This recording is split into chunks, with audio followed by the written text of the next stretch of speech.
Amén, el único digno de gloria y adoración es nuestro Señor Jesucristo. Vamos a reflexionar en la palabra de Dios. Hemos estado en una pequeña serie que le hemos llamado Una Semana Santa Diferente.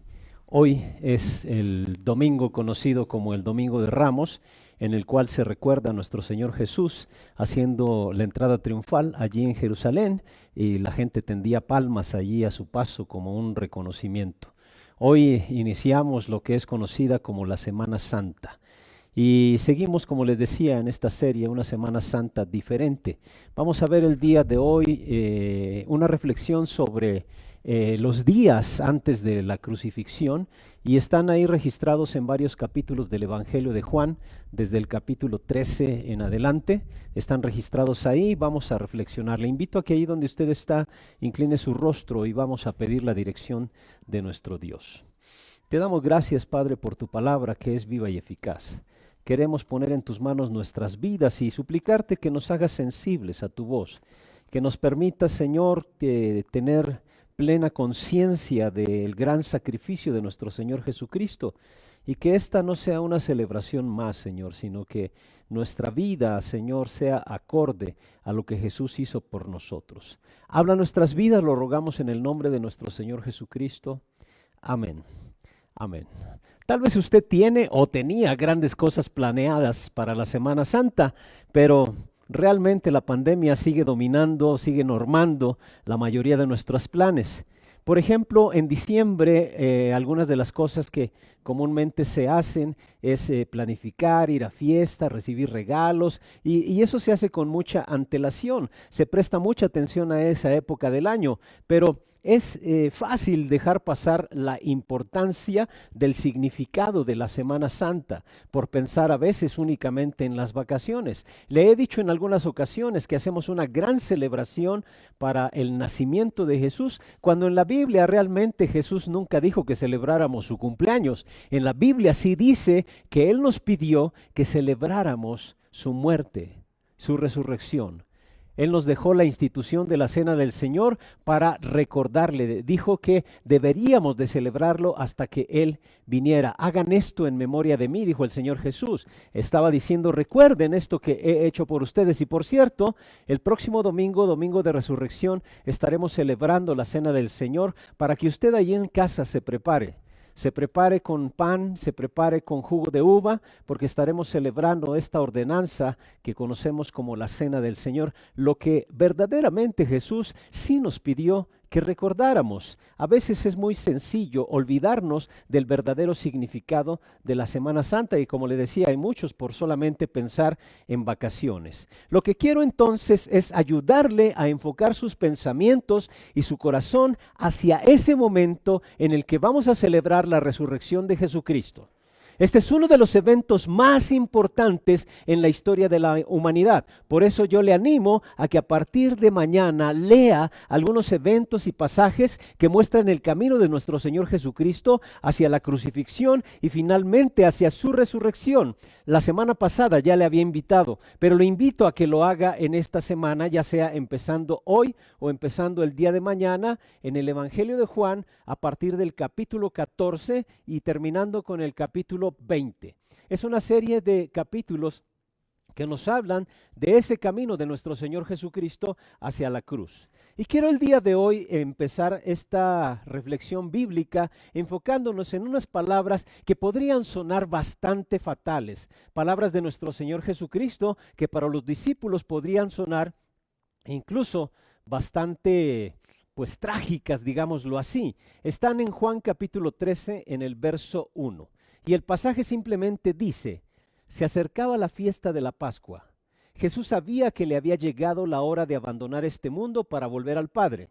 Y habiendo amado a los suyos que estaban en el mundo, los amó hasta el fin. Quiero pedirle que subraye, ya sea en sus bosquejos o en su Biblia, esa parte donde dice, Jesús sabía que le había llegado la hora de abandonar este mundo para volver al Padre. Y le decía hace un momento que estas palabras suenan bastante fatales, bastante trágicas para los discípulos. Le voy a decir por qué. Para muchos podría parecer un versículo muy simple, pero entienda lo siguiente.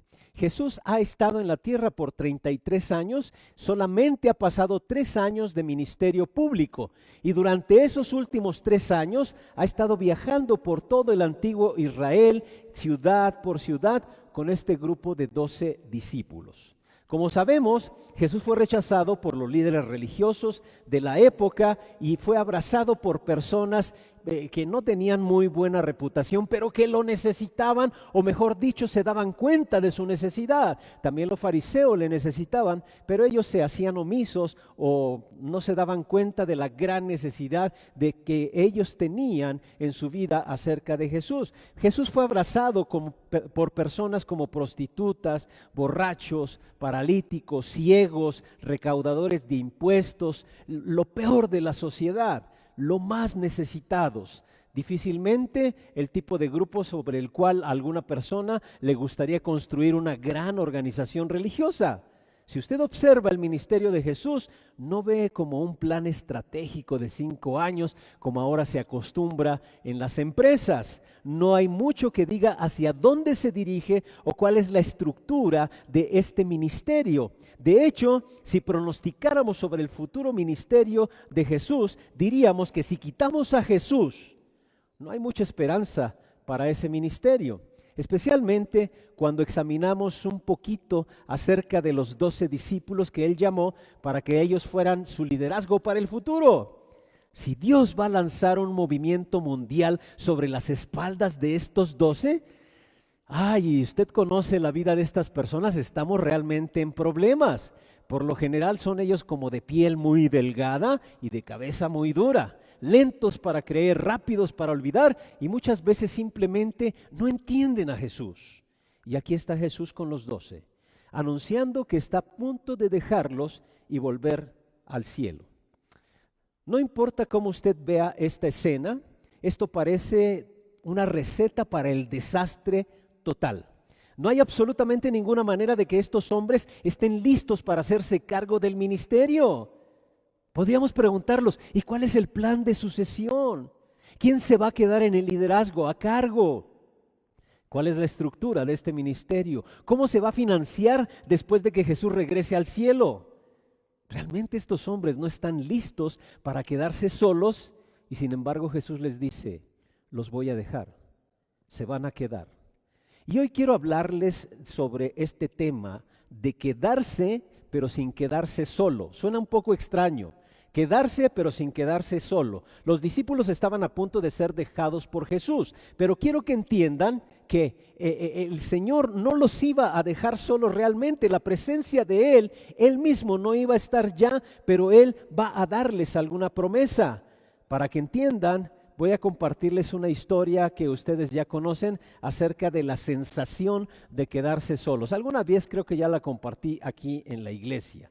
Bueno, en una ocasión, un hombre y su esposa regresaban de un viaje muy largo. Era muy cansado y la esposa se acostó en el asiento de atrás para dormir. De repente, pues va este hombre manejando y por el espejo retrovisor ve una patrulla que le está haciendo señas de que se detenga. Él empieza a sentir esa sensación extraña como cuando vamos manejando y por ahí nos voltea a ver un policía, aunque no hayas hecho nada, pero ya sabes, él presentía que le iban a poner una multa. Híjole, y bueno, pues se paró. Y cuando el policía se acerca, dice, voy a hablar bien bajito para que mi esposa no me escuche y no se entere que me levantaron una multa. Entonces se acerca el policía y le dice, oiga, disculpe, ¿es usted Juan García? Y él se queda sorprendidísimo. ¿Y este hombre cómo sabe mi nombre? Y a lo que responde, sí, yo soy Juan García, dígame, ¿qué se le ofrece? A ver, una pregunta más, ¿su esposa es Griselda Juárez? Él todavía sorprendido. ¿Y este cómo sabe? Y dice, sí, es mi esposa y está durmiendo aquí atrás en el asiento de atrás. Dice, no, su esposa no está durmiendo ahí en el asiento de atrás. ¿Cómo?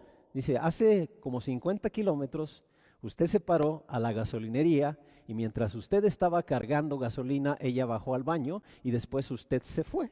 Entonces vaya por su esposa que la dejó 50 kilómetros atrás. Y bueno, si usted se pone a pensar, no es muy bueno quedarse atrás y menos que usted la haya dejado atrás, ¿no? Entonces, es una sensación horrible el quedarse solo. Realmente quedarse solo no es divertido. Yo estoy seguro que esta mujer tenía muchas emociones encontradas. Primero, en contra de su esposo, y segunda, pues esa sensación de soledad. Es muy difícil. Esta sensación era lo que los discípulos estarían experimentando cuando el Señor Jesucristo les dice: yo me voy. Es hora de que yo me vaya y ustedes se van a quedar. Me atrevería a decir que para algunos de nosotros una experiencia así de ser dejados conlleva mucho dolor, un dolor personal muy profundo. Tal vez algunos de ustedes ya lo han experimentado o lo están experimentando. Tal vez algunos de ustedes han sido abandonados por sus padres, algunos han sido abandonados por su cónyuge, algunos están lidiando tal vez con la pérdida de un familiar y están tratando de averiguar cómo será la vida ahora que nos quedamos solos. Mire, para estos discípulos había mucha seguridad al tener a Jesús allí en la carne con ellos todos los días. Podían contar con Jesús y que Él les dijera lo que tenían que hacer, a dónde tenían que ir. También podían contar con Jesús para satisfacer sus necesidades. Pero ahora Jesús les está anunciando que se va. E incluso si usted lee esos pasajes, les dice a sus discípulos que se avecinan tiempos difíciles, tiempos inciertos y que su futuro no está muy claro. Algunos de ustedes estoy seguro que pueden identificarse totalmente con estos discípulos. Están pasando por un momento de ansiedad en su propia vida mientras están pensando acerca del futuro. ¿Qué va a pasar? Hay muchas cosas que parecen poco claras y estoy seguro que en estos tiempos que estamos viviendo usted va a llegar a sentirse o se está sintiendo como los discípulos y eso les pone un poco nerviosos. Pero le tengo buenas noticias el día de hoy. Jesús tiene un plan y el mismo plan que tenía Jesús para satisfacer las necesidades de los discípulos después de su partida es el mismo plan que tiene para nosotros esta mañana. Y puedo decirle con toda confianza que los mismos regalos, las mismas promesas que Jesús le hace a los discípulos, nos las ofrece a nosotros esta mañana. Estamos hablando del último día de Jesús con ellos antes de ir a la cruz. Esas horas finales antes de ir Jesús a la cruz y les hace varias promesas acerca del futuro. Y quiero el día de hoy repasar solamente 3 de ellas. Justamente en los capítulos antes de la crucifixión de Jesús, parece como un diálogo muy íntimo que Jesús está teniendo con sus discípulos y allí les hace algunas promesas. Y yo le he llamado esas promesas que Jesús nos hace, no solamente a ellos, sino nos hace a nosotros en tiempos inciertos. Promesas de Jesús en tiempos inciertos. Lo que Jesús nos promete. Lo prometió a sus discípulos y son las mismas promesas para nosotros cuando estemos pasando tiempos inciertos como los que estamos pasando el día de hoy. 3 promesas de Jesús para tiempos inciertos. La primera de ellas, Jesús nos ha prometido un futuro para compartirlo con Él. Jesús nos ha prometido un futuro para compartirlo con Él. Jesús nos dice, aunque me voy, quiero que sepan que voy a volver. Esa es una promesa maravillosa, esa es una promesa que tiene que llenarnos de seguridad. En Juan capítulo 14, versos 2 y 3, Él dice, en el hogar de mi Padre hay muchas viviendas. Si no fuera así, ya se lo habría dicho a ustedes. Voy a prepararles un lugar, y si me voy y se lo preparo, vendré para llevármelos conmigo. Así que ustedes estarán donde yo esté. Es hermoso. Cuando nosotros leemos este Evangelio de Juan y al llegar desde el capítulo 13, 14, 15 y 16, como le decía, parece que Jesús está sentado con los discípulos teniendo una plática muy íntima y dándoles instrucciones finales antes de dejar Jesús la tierra. Y una de las cosas que Jesús les dice es que no siempre será fácil ser seguidor de Jesucristo. De hecho, habrá algunas dificultades, habrá momentos en que la vida se va a poner muy difícil. Así que antes de dejarlos, una de las promesas que Él les da es, no se olviden de esto. voy a volver por ustedes y nos vamos a reunir nuevamente. Nuevamente. Esta semana leí y reflexioné en estos pasajes, pero también me puse a pensar en lo que está sucediendo alrededor de nuestro mundo. Si usted escucha los noticieros, ¿qué oímos? Pandemia, contagios, virus, muertes, tercera ola, y además la violencia sigue, la inseguridad sigue. Y si bien parece que hay destrucción por todos lados, la Biblia dice que Jesús nos está construyendo un hogar en el cielo. Y en los días como estos, para mí es bien importante recordar que este mundo no es mi hogar. Este mundo no es mi hogar. Y mi hogar está allá en el cielo, al lado de Jesús. Y después de entender eso, lo único que quiere mi vida y mi corazón es simplemente agradecer a mi Dios y decirle: Señor, gracias porque mi futuro está seguro en tus manos. Gracias porque tú estás preparándome un lugar para que nuevamente nos reunamos. Y quiero el día de hoy declarar toda mi confianza en ti.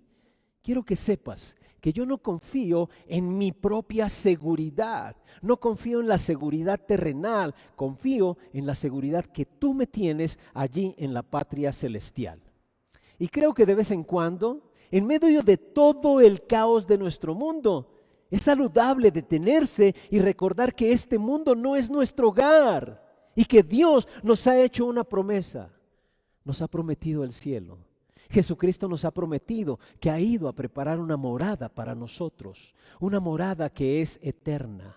Vea lo que dice Primera de Pedro, capítulo 1, verso 4.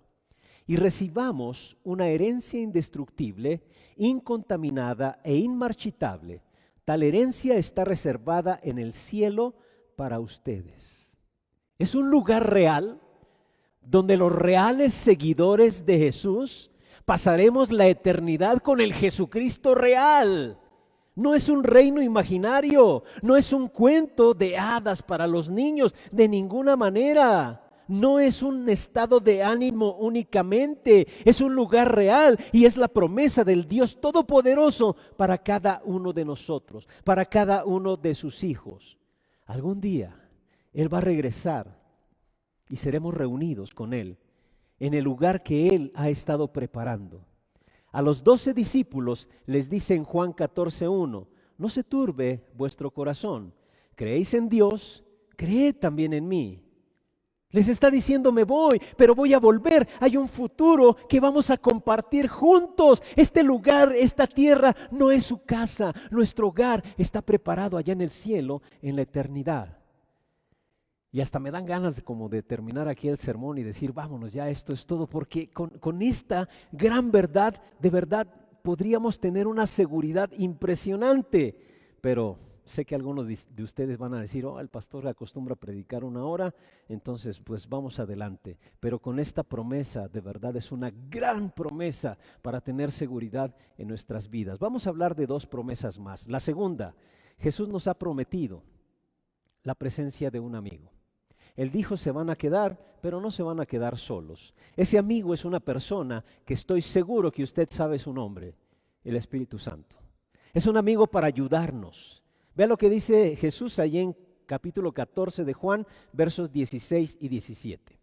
Y yo le pediré al Padre, y Él les dará otro consolador. Quiero que subrayen la palabra otro consolador para que los acompañe siempre. El Espíritu de verdad, a quien el mundo no puede aceptar porque no lo ve ni lo conoce. Pero ustedes sí lo conocen, porque vive en ustedes y estará en ustedes. Jesús les está diciendo: me voy, pero voy a volver. Mientras tanto, les dejo un amigo.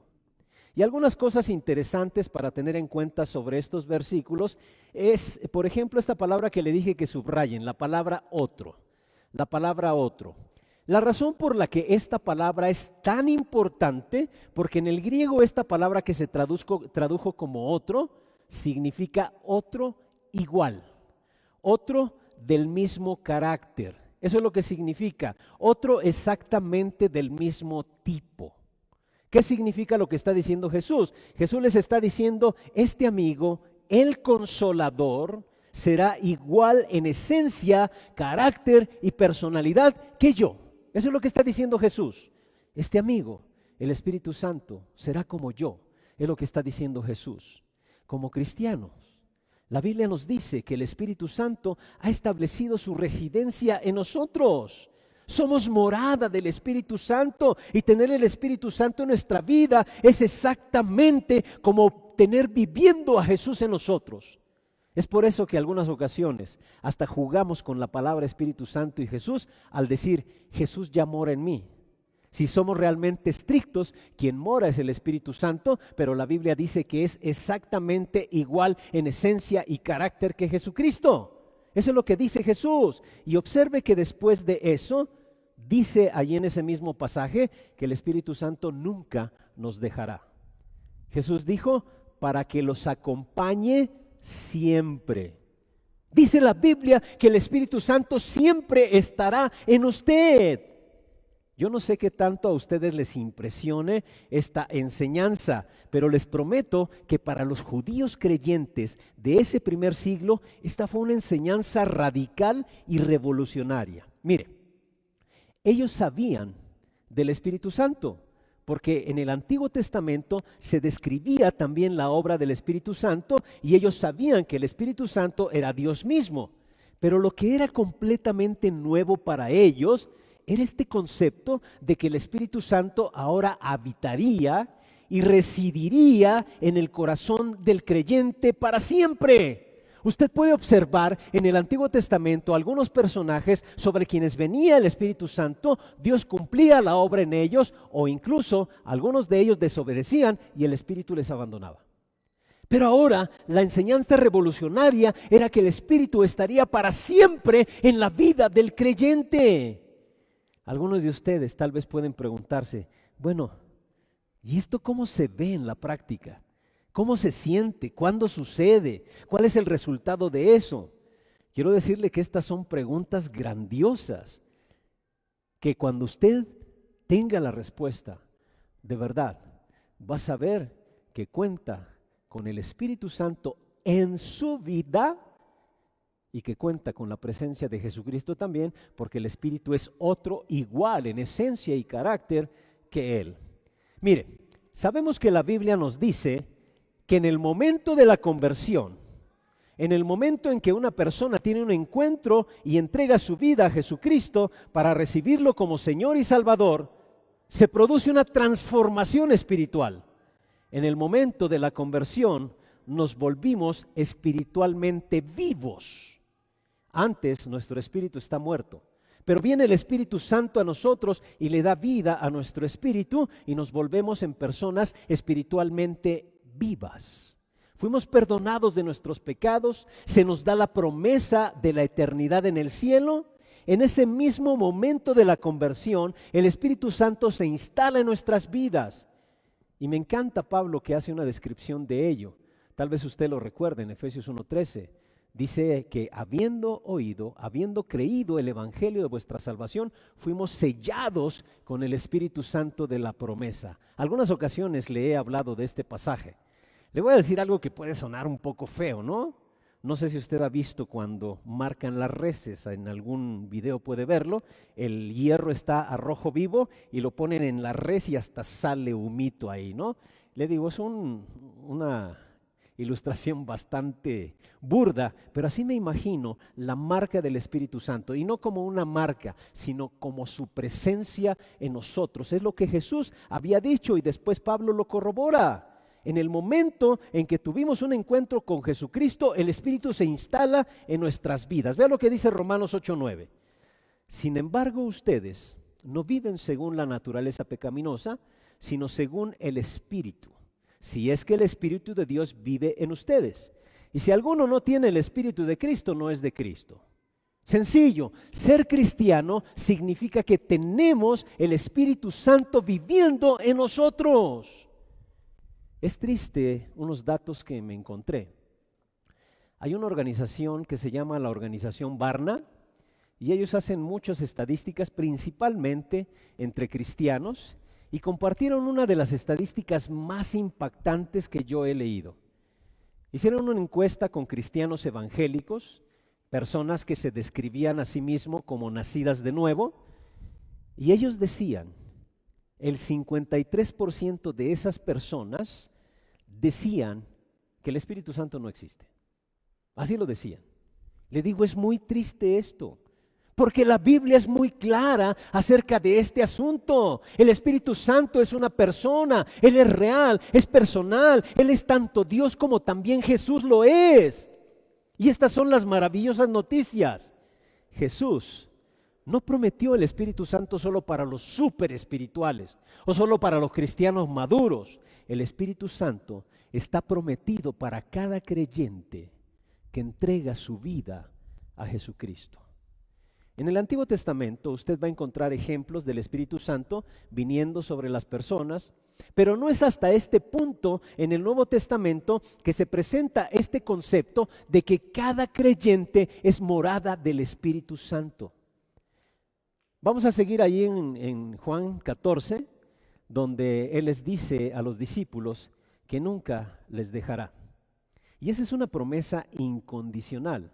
Entonces, ninguna circunstancia, ningún evento, ninguna persona, ni siquiera algún pecado en su propia vida puede hacer que el Espíritu Santo les abandone o les deje una vez que usted ha sido sellado con el Espíritu Santo de la promesa, una vez que usted se ha convertido a Jesucristo, le ha recibido en su vida. Para algunos que quizá nos están viendo el día de hoy, esto podría ser un momento radical en sus vidas, porque podría transformarla. Déjeme decirle por qué. Porque algunos de nosotros vivimos nuestra vida con un miedo tremendo al abandono.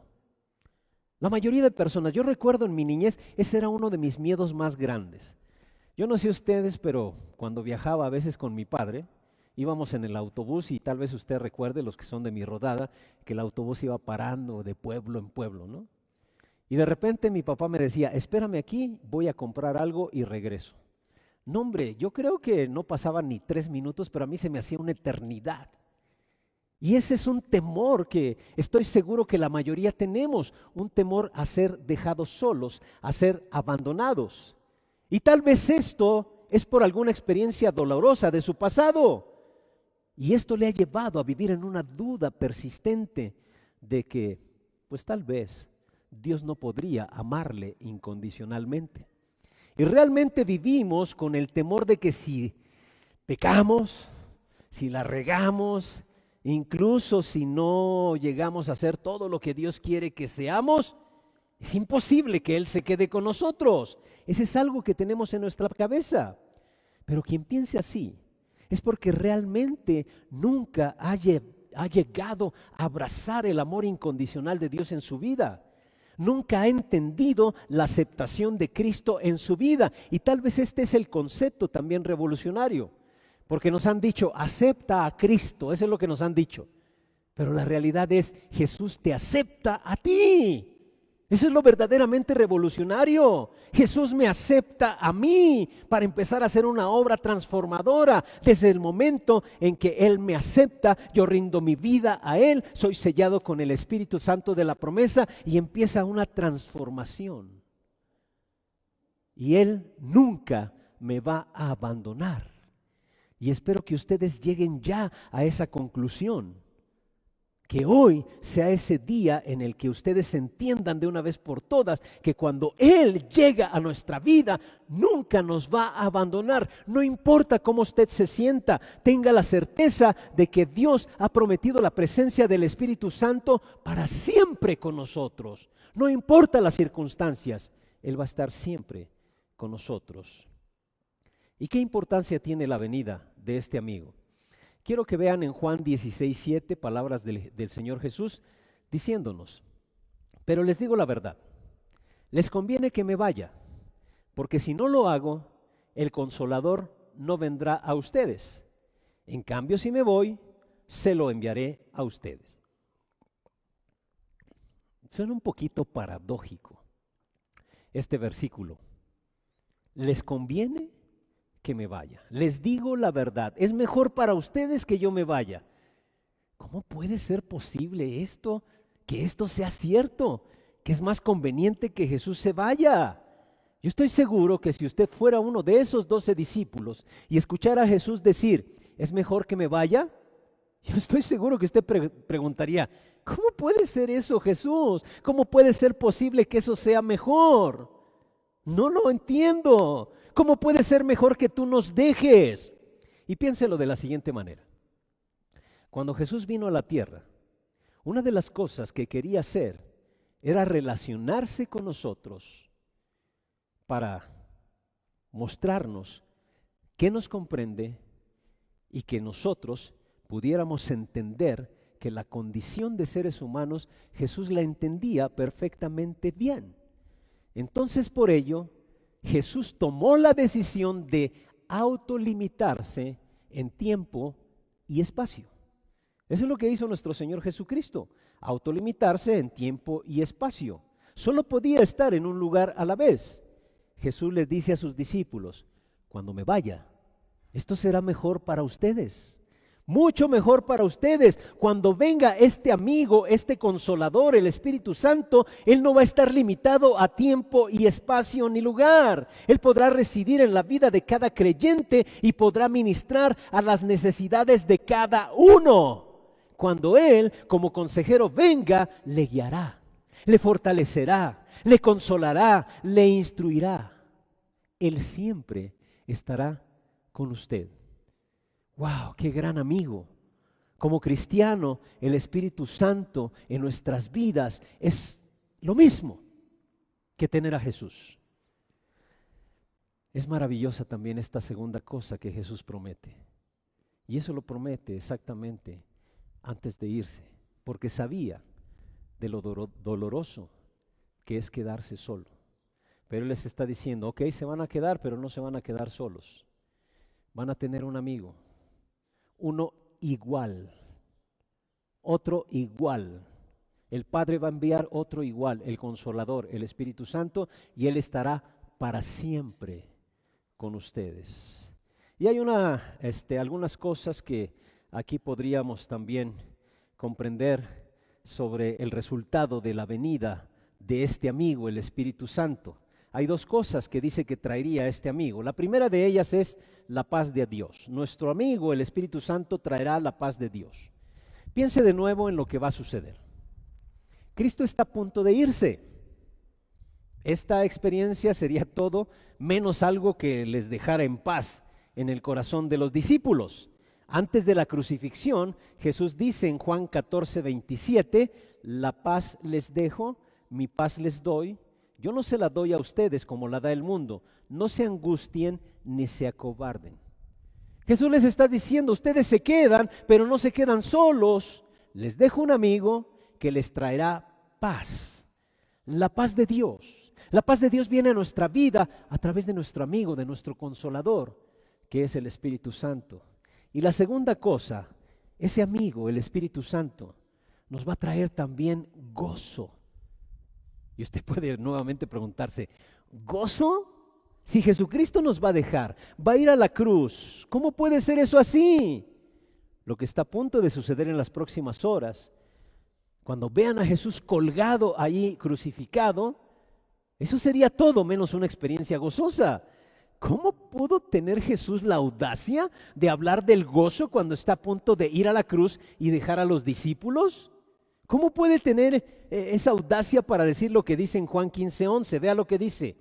Les he dicho esto para que tengan mi alegría y así su alegría sea completa.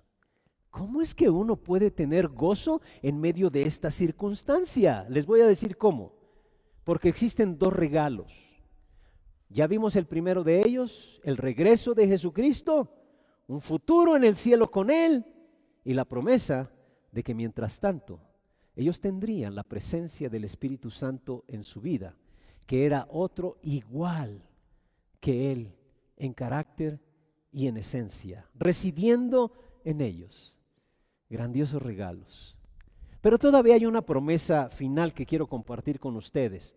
Número 3, anótele ahí en sus bosquejos. Jesús nos ha prometido el regalo de una familia. Nos ha prometido el regalo de una familia. Una familia a la que podemos acudir en busca de apoyo. Jesús nos prometió un futuro, primero. Segundo, Jesús nos prometió la presencia de un amigo, el Espíritu Santo, pero tercero, también nos prometió una familia. Nos prometió el regalo de una familia, nos ha proporcionado una familia. Y observe lo siguiente, en medio de estos capítulos, en los que Jesús está hablando de su partida, está a punto de hablar con ellos sobre un tema de que cuando Él se vaya, sus discípulos podrían esperar que el mundo pues los tratara como a Él lo trató. Ese era algo que era seguro para sus vidas. Por eso cuando nos ven en un evangelio de que recibe a Cristo y todo se te va a solucionar, falso. Jesús dijo, en este mundo van a tener aflicciones. Y empieza a charlar con sus discípulos acerca de este asunto. Pueden esperar que la gente les odie y simplemente porque son mis seguidores. Algunos de ustedes van a ser perseguidos y algunos van a morir como mártires. Y justo antes de que Jesús hable sobre este asunto, aparece el único mandamiento en toda esta sección. Juan 15:12. Y usted lo conoce muy bien. Y este es mi mandamiento, que se amen los unos a los otros como yo los he amado. Jesús piensa que este es un mandato muy importante, porque en tan solamente 5 versículos aparece 2 veces. Pueden verlo también en Juan 15:17. Este es mi mandamiento, que se amen los unos a los otros. Yo he leído estos versículos muchas veces en mi vida cristiana y siempre los he considerado muy especiales, pero poco casuales. Le voy a decir por qué. Esta semana comencé a entender por qué es tan importante que Cristo dijera este pasaje y lo repitiera 2 veces en este momento tan difícil para los discípulos. Jesús está hablando en los capítulos del 13 al 16 y les dice, los voy a dejar, pero no se van a quedar solos. No los voy a dejar huérfanos, yo les voy a cuidar. Les prometo un futuro conmigo, les voy a preparar un lugar allá en el cielo. Les prometo la presencia de un amigo, el Espíritu Santo, otro igual a mí. Pero en medio de esa plática, como un poquito escondido, está este mandamiento. Por cierto, tal vez es lo que está diciendo Jesús. Por cierto, asegúrense de que se amen los unos a los otros como yo los he amado. Y esto es lo que yo creo que este pasaje quiere decir. Les está diciendo Jesús, jóvenes, cuando me vaya, será más importante que nunca que aprendan a apoyarse los unos a los otros. Cuando me vaya, será más importante que nunca que sepan que ustedes son una familia, que se van a necesitar el uno al otro. Cuando la vida se pone difícil, una cosa es saber que tenemos la promesa de un futuro allá en el cielo. Una cosa es saber que tenemos la presencia del Espíritu Santo viviendo en nosotros, pero es importante saber que vamos a necesitar a personas a nuestro alrededor para fortalecernos, para animarnos, para levantarnos incluso, para abrazarnos, para verlos a los ojos y tal vez llorar juntos. Algunas personas que puedan tomarnos de la mano y reconfortarnos. Jesús está diciendo, ustedes necesitan relaciones profundas. Y para entender esta clase de relación que Jesús espera de nosotros, de ellos primero y de nosotros en la iglesia, me puse a pensar en el tiempo de pandemia que estamos viviendo. Tengo algunos amigos médicos que desde el inicio de la pandemia están al frente de la batalla. Médicos de diferentes especialidades que están en área COVID ahorita. Y es interesante que algunos de ellos llegó un momento que se contagiaron. Gracias a Dios que los amigos que conozco que están en frente de batalla, pues salieron bien librados. Pero cuando yo compartía con ellos y ellos me platicaban su experiencia, ellos en el momento en que estaban en su casa esos 14 días, se sentían un poquito desesperados. ¿Por qué? Porque se acordaban que sus compañeros estaban batallando allá. Algunos de ellos están conscientes del desgaste físico, emocional y yo digo también que espiritual, que están experimentando los médicos allá. Incluso ellos estaban esperando ya el momento para ir, regresar y apoyar a sus compañeros. La realidad es que muchos de ellos hoy se han convertido en una familia. Muchos de ellos hoy están pasando más tiempo entre ellos como familias, como médicos, que con su propia familia. Ellos se han convertido en una familia. Y le decía, tengo amigos que estaban ya ansiosos de regresar y apoyar a sus compañeros. Y cuando usted comienza a experimentar la profundidad de las relaciones hasta este grado, la profundidad, como le digo, algunos médicos, algunos trabajadores de la salud, quiero decirle, no todos, por supuesto, muchos estaban buscando la forma de zafarse de ese compromiso y la verdad es por el temor, pero muchos están allá al frente y han llegado a ser como una familia. Y sabe, Dios, esa es la clase de relaciones que quiere que experimentemos como familia de la fe. Muchos médicos están poniendo en peligro su vida para hacer un gran sacrificio y estar de regreso con las personas que consideran parte de su familia. Y eso es lo que yo quiero que veamos en este pasaje. Jesús está elevando el valor de la comunidad y las relaciones porque sabe que todos nosotros, al igual que estos médicos en la pandemia, necesitamos de una familia, porque la vida se va a poner difícil. Mientras Jesús observa hacia el futuro, sabe que la vida no va a ser fácil para estos discípulos y les dice, una cosa que ustedes van a necesitar son lazos profundos de amor. Y estoy convencido de que si Jesucristo estuviera aquí predicándonos a todos nosotros, o tal vez ahí al lado de nosotros, susurraría a nuestro oído y nos diría, hey, en algún momento tu vida se va a poner difícil. Asegúrate de estar involucrado en algunas relaciones profundas con personas de la familia de Dios, a quienes ames y quienes te amen.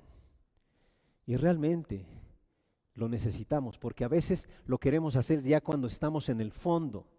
Eso se tiene que hacer con anticipación. Por eso Jesús les está diciendo, antes de que las cosas se pongan difíciles, ámense los unos a los otros. Sean esa gran familia que se necesitan los unos a los otros. Hay que construir con anticipación estas relaciones antes de que las cosas se pongan difíciles. Recuerdo cuando, pues, no sé si todavía existan los circos, porque ya de que sacaron los animalitos de los circos, no sé si ya desaparecieron, pero recuerdo cuando alguna vez fui al circo, no sé si usted recuerda a los trapecistas, y brincaban de un trapecio a otro y la gente gritaba.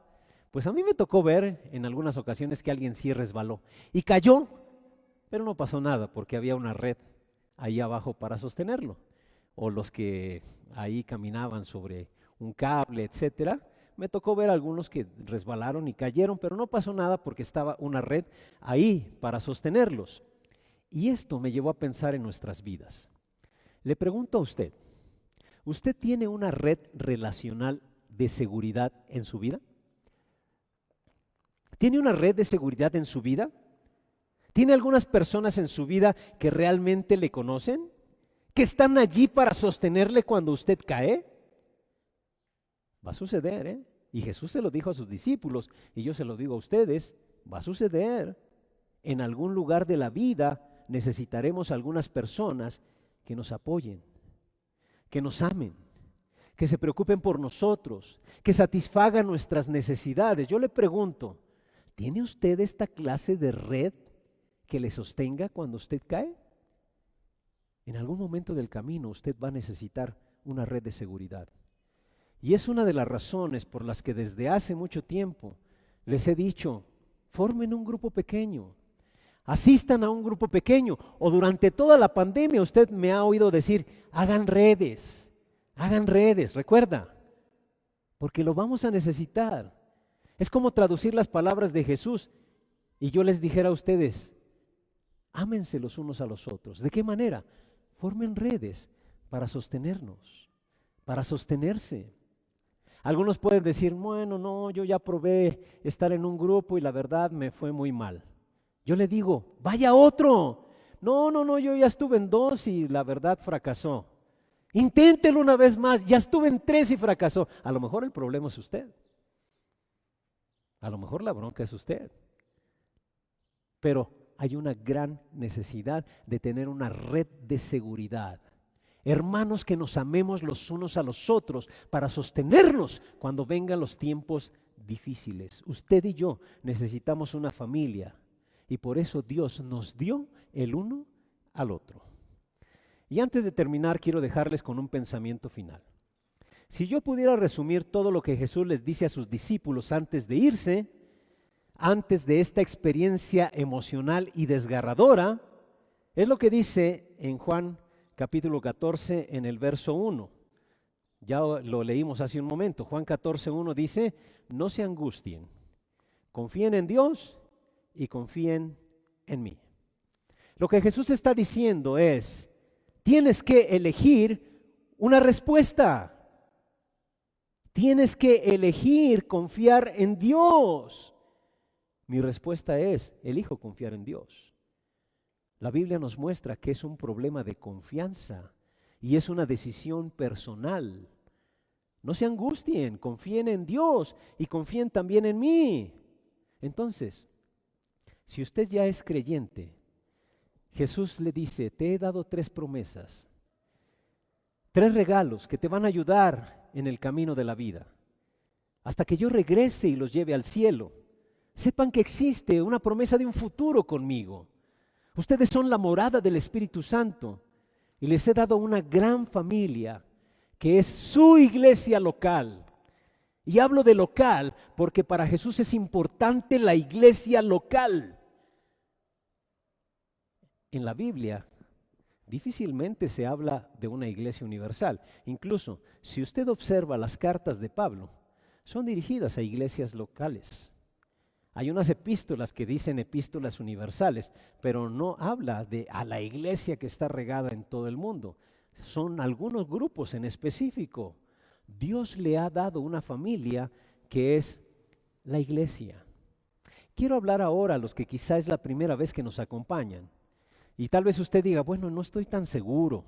Estoy aquí esta mañana porque alguien me invitó y estoy buscando. Y sí estoy abierto a cosas espirituales, pero la verdad no sé si quiero ir demasiado lejos.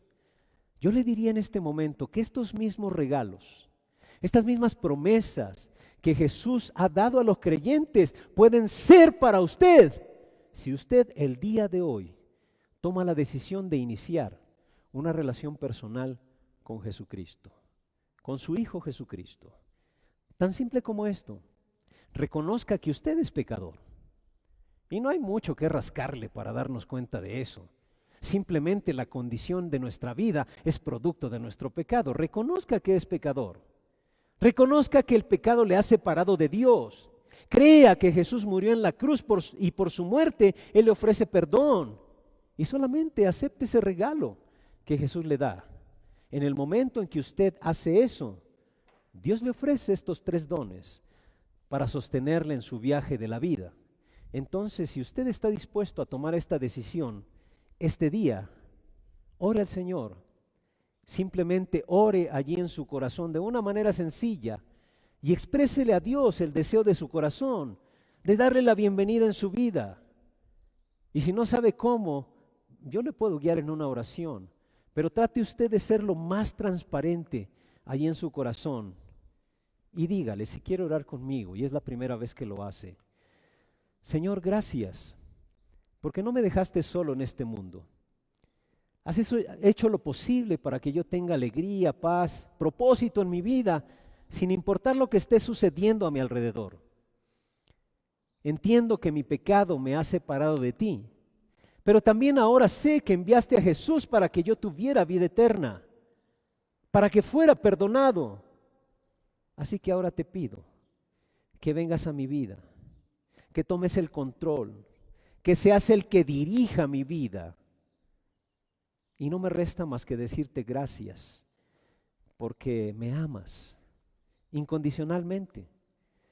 Me has dado un lugar en tu familia.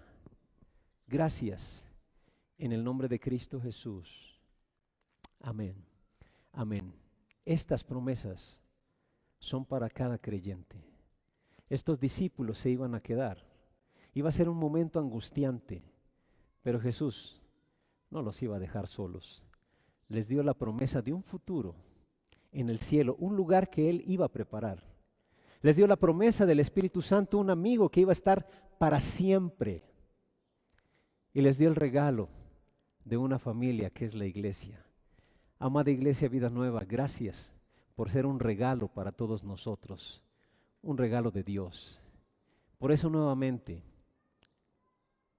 en este mundo, como Jesús decía, vamos a tener aflicciones, vamos a tropezar, vamos a caer. Necesitamos una red de seguridad para que cuando caigamos podamos tener quien nos levante, nos sostenga, nos anime, nos impulse, incluso nos provea. Eso es la familia de Dios. Que Dios le bendiga.